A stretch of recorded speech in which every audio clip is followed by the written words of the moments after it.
Hey everyone, welcome to my podcast, Kiki on Set. In today's episode, we're going to be talking about Rashomon, the 1950 Japanese film.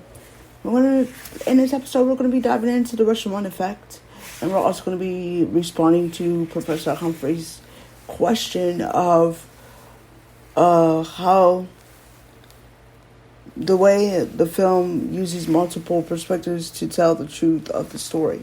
So we're going to be, deep diving into that today. I'm going to do the best I can. I'm not going to lie to you. I tried my best to follow along, but the subtitles went way too fast, and as much notes as I tried to take. We're just going to try our best, and that's all we can do. We can just try our best. So, let's just dive right in. So let's just discuss really what the Rashomon Effect is. So the Rashomon Effect, for anyone that has not heard of it, which Professor Humphrey, I know you have, it just helps me get into it. The Rashomon Effect is a technique used in storytelling where multiple characters give conflicting descriptions of the same event, and then the illusion of what we think as the audience happened in conflict. It's just our perspective, and then we have the other people involved that may have had a different story. So that's the Rashomon Effect. So let's talk about the multiple perspectives and how this was used in film.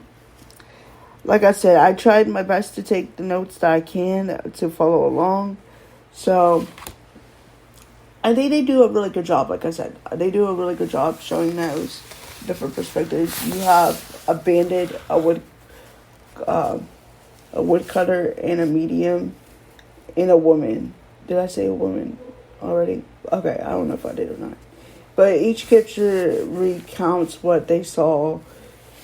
Some of them say that they saw rape, seduction, a murder, a sword fight, or a suicide, which is just like really out there, accusations that they're making, I think. And you don't know who's telling the truth. You don't know who's telling the lie. I think they're all telling the lie, if I'm being honest.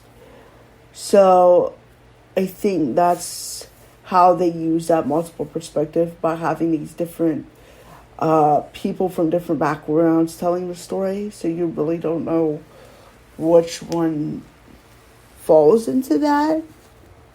So I kind of found that kind of interesting. I feel like they also used like the unreliable witness, where there is no way to verify the truth, right? And you only go by the evidence that they're telling you, which, like, can we really believe the evidence that they're telling us? We don't know, So I think that's some of the ways that they show, like, the different perspectives to tell the truth. And I found it quite interesting from this article that Professor Humphrey kindly, had us read. It's from bfi.org.uk, and some of my facts are coming from this article. So that's my cited source for today's episode. I found it interesting that in here that it said that the baby is a symbol of, like, the unwanted. And I just found that, like, quite sad. And, like, you do kind of see, now I kind of see, like, some of these people are unwanted that are telling the stories in some way. Like, the woman, at least for me, like I said, it was hard for me to pick up what was going on because of subtitles and stuff like that, and it being in a different language. But I felt like everyone was kind of, like, unwanted or unrooted for in this film. And it's hard to root for anybody when you don't know if they're telling the truth or not. So I found that quite interesting. that the baby really symbolizes that they're just unwanted. Another thing that I found from bfi.org.uk is that it didn't do particularly well at first, but then it gained some traction, I think I read in here. And I thought that was quite interesting because it's quite a unique film. I'm surprised it didn't pick up more traction around that time. It's different for that time. So I also want to talk about how I think the Rashomon Effect was really good directing-wise. So directing-wise, when they're having these close-up shots, I feel is quite interesting because it just makes the story unreliable with how the camera is being shifted back and forth. And I mean, there's not a lot of close-ups, but when you do see those close-ups, you kind of wonder, are they telling the truth or are they not? So it kind of also falsify, is that a word? I don't know. It kind of adds another element of, are they telling the truth? Which, we don't know. The only thing I could say is that they really did a good job of doing this. And this is honestly like one of the first films I've seen have like this kind of perspective. So this is very new to me. Like the same story, but different perspectives. It's really, like I said, quite interesting to me. I think some of my takeaways from this movie is just like how the Rashomon Effect, like I said in class, is kind of like this, you sit around a campfire and you're like, is it,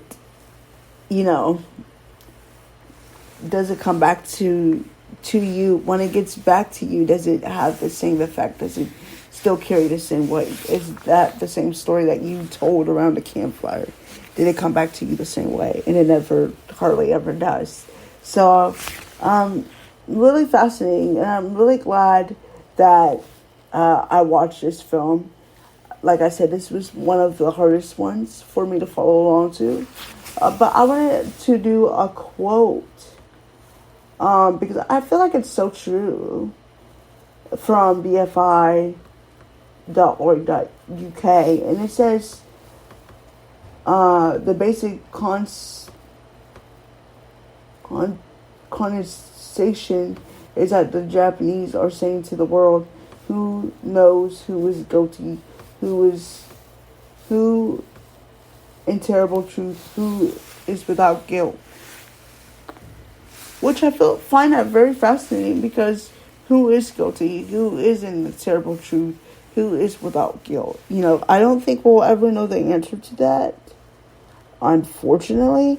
But that's really fascinating. I just had to quote that real quick. So yeah, I think they really did a good job showing the Rashomon Effect, and pioneering the Rashomon Effect, since it's based upon this movie.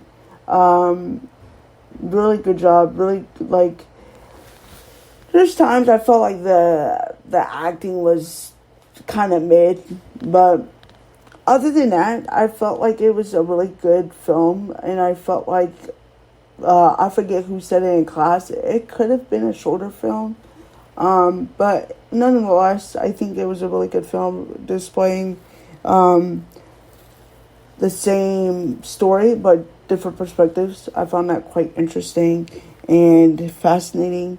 I kind of want to dive more into movies like that, because that is an interesting trope or an interesting genre to kind of be in. And yeah, I really can say I found it really interesting. And it's still a 9 out of 10 for me, because it, of the different elements. So yeah, I hope you guys enjoyed this episode, Kicking on Set. That's a wrap for me. I am signing off. And I'm your host, KK. And I'll see you guys. Well, I'll see you, Professor Humphrey, maybe in the next podcast episode. Peace.